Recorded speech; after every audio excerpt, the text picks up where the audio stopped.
For this video, we will be diving into the concept of the cemetery and how we could possibly make them a more appealing place for the general public to use. Let's start by taking a look into the history of cemeteries and how they have come to be seen as a dark, dreary place in today's society. Previously in history, cemeteries were areas that were better integrated into the cities.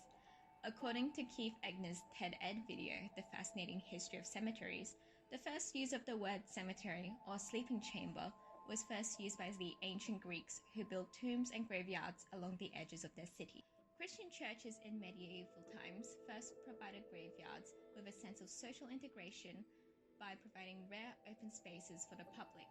These included market squares and other hosted events, whilst farmers even grazed their cattle in them, believing that the grass would provide extra nutrients for the milk. Older cemeteries such as Père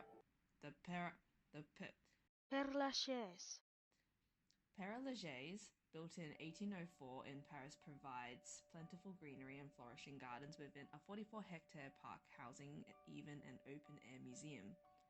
Graves were decorated with ornate tombs and statues, and Père Lachaise is also known to be a favorite place for a lover's stroll, as it features romantic sculptures.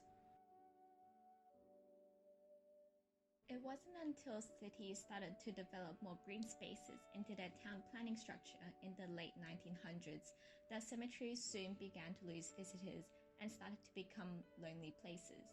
Now, cemeteries tend to host events such as Halloween tours and concerts to attract visitors back onto the grounds. However, there still is not integration between the graveyard and the suburb. For that, we've looked into several cemeteries and how these projects could help influence our design. Firstly, some key points of interest need to be established. 1. How does the graveyard or graveyards interact with the suburb and landscaping? And 2. How do we continue to respect the dead after the integration? In the Tokyo Cemetery Competition 2017, applicants designed vertical cemeteries to combat the problems of spatial constraints within the city. As the urban city that is Tokyo lacks a lot of green space, the architects have designed such landscaping into part of their building as seen in the competition entry, Beyond the Horizon of Consciousness, by utilizing the concept of a cave. The landscaping within the tower, referred to as a meadow, is situated away from the city plane, either above or below it, detaching itself from the noisy streets and creating space for reflection and remembrance. Similarly, with projects situated within bountiful nature, such as the Sayama Lakeside Cemetery Community Hall by Hiroshi Nakamura, the architecture sits within the landscape, enveloped by a still water pool that reflects the environment around it.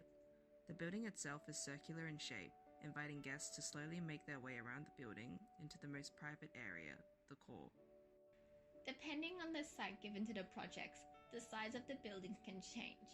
However, what is consistent throughout many cemetery designs is its connection to the environment and nature, allowing for people to enjoy the landscaping even in tighter buildings like the Tokyo Cemetery Tower, or to stroll through a park like the open Père Lachaise. The landscaping not only invites people in without intimidation, but also invites a sense of meander and journey as they walk through these places to allow a sense of reflection.